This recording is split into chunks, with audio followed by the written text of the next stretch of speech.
네, 김건희 씨가 구속된 뒤 3차 조사를 위해 특검에 출석했습니다. 건진법사 전성배 씨는 구속심사를 포기했는데 오늘 구속 여부가 결정될 것으로 보입니다.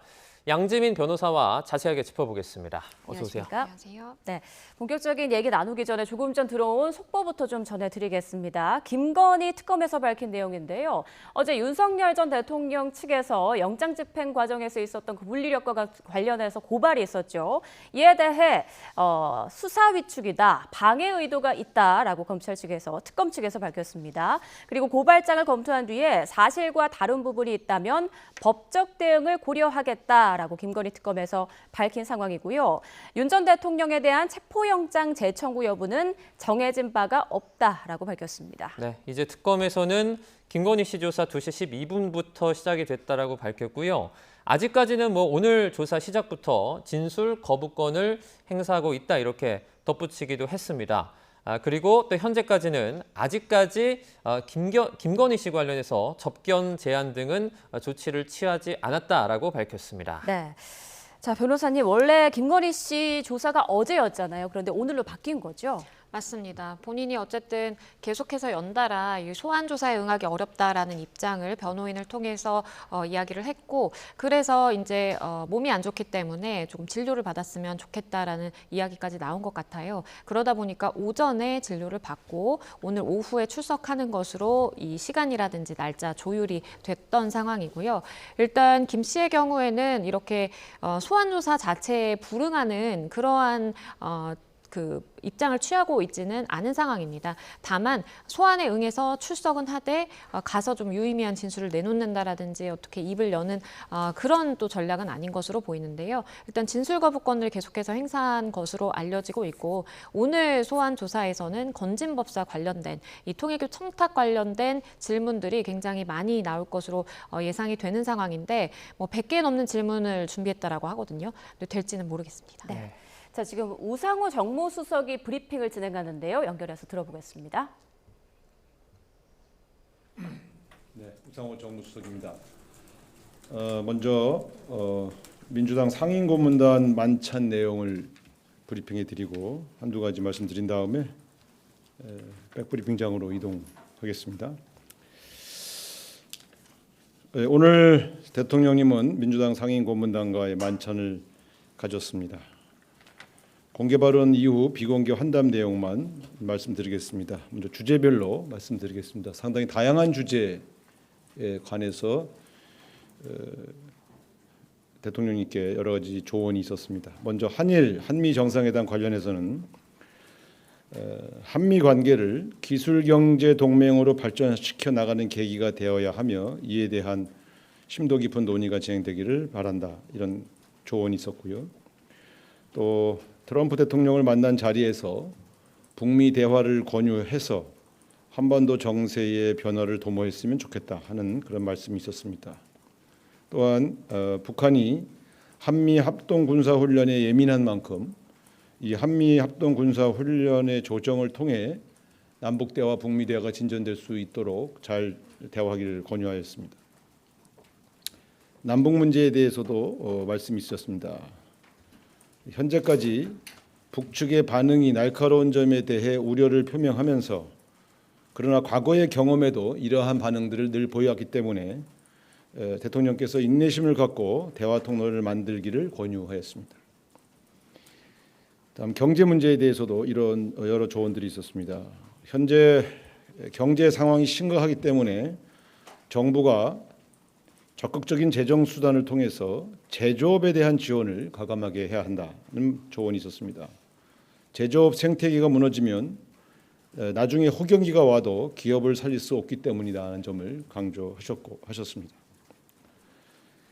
이 개헌 및 검찰 개혁에 대해서도 말씀이 있었습니다. 개헌에 대해서는 대통령께서 국회의 개헌 논의를 잘 지켜보면서 지원했으면 좋겠다, 이렇게 말씀하셨고요. 또 국민들이 참여하는 개헌 논의가 되었을 때 의미가 더 있지 않겠냐가 하는 말씀도 있었습니다. 검찰 개혁에 대해서는 대통령께서 의지를 갖고 집중해서 검찰 개혁을 완수할 것을 강조하였습니다. 정치의 소통에 관해서도 여러 고문님께서 말씀하셨습니다. 특히 여야 대화는 놓칠 수 없는 그러한 정치의 가장 중요한 수단이고 상생 소통에 관심을 갖고 지금까지 해온 것처럼 야당의 지도부가 들어서면 적극적으로 대화를 추진하기를 권고하셨고 대통령께서는 이런 고문님들의 다양한 주제의 조언에 대해서 명심하고 잘 참고해서 정책에 반영하겠다 이렇게 답변하셨습니다. 한 가지 사안에 대해서 더 말씀드렸습니다. 지금 더불어민주당 김병기 원내대표를 포함해서 당 지도부가 공공기관 임원 임기 제도 개선 관련된 그런 법안도 내고 계시고 말씀도 하고 계십니다. 이에 대한 대통령실의 입장을 말씀드리겠습니다. 전임 정부에서 임명된 공공기관장들이 국민 주권 정보와의 국정 철학과 보조를 맞추지 않고 있다는 평가가 이어지고 있습니다. 제도의 문제 때문에 정권 교체기마다 소모적인 논란이 되풀이되는 것이 안타깝습니다. 국민의 세금으로 운영되는 공공기관은 국민이 선출한 대통령의 국정 철학이 기관 운영에 일관되게 반영될 수 있게 해야 한다는 것이 다수의 여론입니다. 따라서 대통령의 국정 철학을 잘 이해하는 분이 공공기관의 임원으로 일할 수 있어야 한다고 생각합니다. 저는 과거 야당 비대위원장 시절에 사실 이 문제를 제일 먼저 제기했고요. 야당 비대위원장이었음에도 불구하고 문재인 정부에서 임명된 공공기관장의 거취 논란에 대하여 여야 합의로 공공기관장 임기와 대통령 임기를 일치시키자고 주장한 바 있습니다. 지금도 같은 생각입니다. 특히 계엄과 탄핵의 혼란을 틈타서 임명된 기관장 문제는 좀 심각하게 바라봐야 한다고 봅니다. 탄핵 가결 이후 임명된 기관장이 53명이나 되고 이 중 22명은 윤석열 파면 이후에 임명되었습니다. 위헌적인 계엄을 탄핵으로 처벌한 국민 의지에 정면으로 도전한 것이고 인사권자가 거리된 상황에서 권한대행이 현상유지 이상의 행위를 하는 것은 헌법적 한계를 벗어난 임명이었다는 것이 다수 의견입니다. 이번에 22대 국회에서 관련법 개정안이 다수 발의된 것으로 알고 있습니다. 매번 반복되는 소모적 논쟁을 이제는 끝낼 수 있도록 국회에서 여야 대화로 지혜를 모아주실 것을 간곡하게 요청드립니다. 네, 이상입니다. 질문 있으시면 한두 개 받고 이동하도록 하겠습니다. 네, 제일 먼저. 네, 저 디지털타임스 안소현입니다. 오늘 오찬 메뉴에 특별한 의미가 있는지 좀 궁금하고요. 그리고 네, 오찬 메뉴 메뉴. 의미가 궁금하고 또 빌 게이츠 이사장 만나서 대통령님이 원전 이야기를 언급하신 걸로. 네, 오늘 이재명 대통령이 민주당 상임고문단과 오찬을 함께 했는데요. 이 자리에서 나온 내용들에 대해서 브리핑이 있었습니다. 중요한 내용만 좀 정리를 해드리면 트럼프 미국 대통령의 북미 대화를 권유하는 게 어떻겠냐 이런 조언이 있었던 걸로 전해졌고요. 그리고 북한과 관련해서는 이 대통령이 인내심을 갖고 대화의 통로를 만들기 바란다 이런 얘기가 나왔다고 합니다. 네, 그리고 전 정부 공공기관장들이 이제 국정 철학과 보조가 좀 맞지 않는다 이런 얘기도 나왔고요. 국정 철학을 잘 이해하는 분이 임원으로 일해야 한다 이런 말도 나온 것으로 전해집니다. 저희가 자세한 내용은 이어지는 뉴스에서 전해드리도록 하겠습니다. 자, 앞서 구속된 상태로 특검 조사를 받는 김건희 씨 얘기를 나누고 있었는데요. 아무래도 구속 기간이 좀 늘어나기도 했고요. 수사 대상이 많은 만큼 몇 차례 더 소환을 할 수 있을 거라는 전망이 나오죠.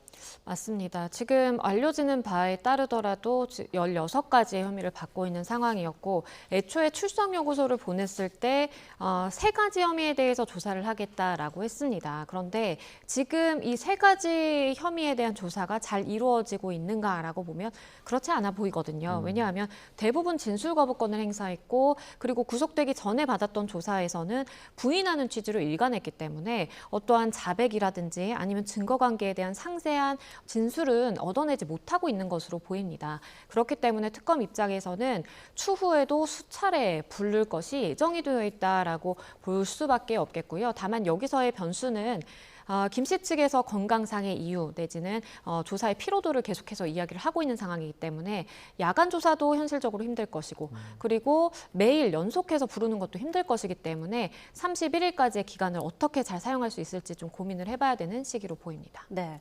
앞서 특검 발표에 따르면 오늘도 김건희 씨는 대부분 진술 거부권을 행사하고 있다라고 하는데 이렇게 특검 조사에서는 입을 다물고 있는데 심평 변호사 말에 의하면 접견에서는 여러 가지 얘기를 했다고 하더라고요. 서희건설이 정권과 짜고 우리를 죽이려 한다. 그리고 내가 죽어야 남편 살 길이 열리지 않을까. 그리고 전한길 씨에게 접견을 와달라고 좀 요청을 해달라. 이런 얘기들이 나오고 있습니다.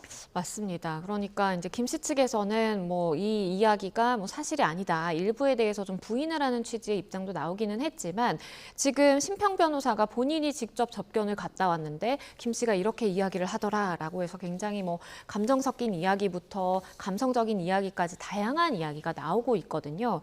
일단 본인이 서희건설이 그 정부와 협력해서 우리를 죽이려고 한다라는 발언이 사실이었다라고 한다면 아마도 이 부분에 대해서 자백할 그러한 마음은 없어 보입니다. 예. 그래서 본인이 받았다라고 지금 지목되고 있는 6천만 원 상당의 목걸이라든지 여러 가지 브로치 뭐 이런 귀금속들에 대해서 아마도 앞으로도 나는 모른다 부인 그러니까 잠시 빌려서 사용하고 돌려줬을 뿐이다라는 진술을 이어가게 될 가능성이 있어 보이고요. 다만 특검도 이러한 진술을 한다고 해서 가만히 있는 것이 아니고 이에 반대되는 여러 가지 증거들 그러니까 서희건설에서 내놓은 자수서를 포함해서 다양한 증거들을 수집을 했고 또 앞으로도 할 수 있는 길이 31일까지는 어쨌든 수사 기간 내에는 열려 있는 그런 상황이기 때문에 그래서 김 씨 측에서도 전향적으로 입장이 바뀔 수 있는 가능성도 역시 남아 있다라고 좀 보여지고요. 일단 이 심평 변호사를 통해 나온 이야기들 중에 어느 부분이 사실이고 아닌지는 조금 확인이 필요하겠지만 여러 법률적인 쟁점과는 좀 벗어나는 이야기들이 좀 많아 보입니다. 자, 건진법사 전성배 씨 소식도 좀 살펴보겠습니다. 오늘 구속영장 실질심사였는데 이례적으로 불출석했잖아요. 이유가 있을까요? 일단은 본인은 포기한다라는 입장을 전한 것으로 알려지고 있습니다. 뭐 그동안 나 때문에 많은 사람들이 힘들었기 때문에 나는 그냥 받아들이겠다라는 취지인 것으로 읽히는데요. 우리가 일반적으로 영장실질심사에 출석하지 않으면 구속될 가능성이 훨씬 더 높아진다라고 보는 것이 좋겠고요. 네. 영장실질심사에 출석한다라는 것이 나의 혐의에 대해서 다투고 방어권을 행사한다라는 의미인데 그러한 방어권을 행사하지 않게 된다면 내 상대방 쪽에 있는 수사기관이 제출한 증거라든지 그러한 서면만 보고 법원이 판단할 수밖에 없는 것이거든요. 그렇기 때문에 구속 여부 판단에 있어서는 굉장히 불리해진다라고 볼 수밖에 없는 것인데 아마도 생각을 해봤겠죠. 이 사건을 둘러싼 주변 사람들이 얼마나 구속이 됐는지 지금 이 상황이 어떻게 돌아가고 있는지를 판단을 해봤을 때 내가 출석하더라도 큰 실익이 없겠다라는 판단을 한 것으로 보이고요. 그래서 그 절차 자체를 포기한 것으로 보입니다. 네. 전성배 씨는 지금 통일교 측에서 명품 가방 등을 받아서 김건희 씨에게 전달했다 이런 의혹을 받고 있는 건데 실물 가방이 아직 확인되지 않았잖아요. 그래도 좀 혐의 입증이 가능할까요?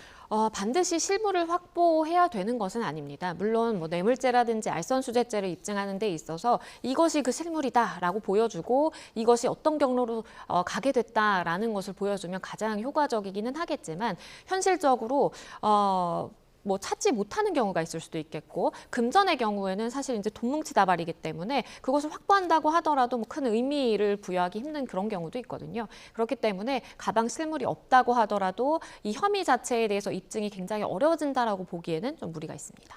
전 씨 같은 경우에는 앞서 검찰이 수사를 할 때는 구속영장이 2차례나 기각이 됐거든요. 만약에 특검 수사로 구속이 된다면 혐의 부인하던 그 입장이 좀 변화가 있을까요?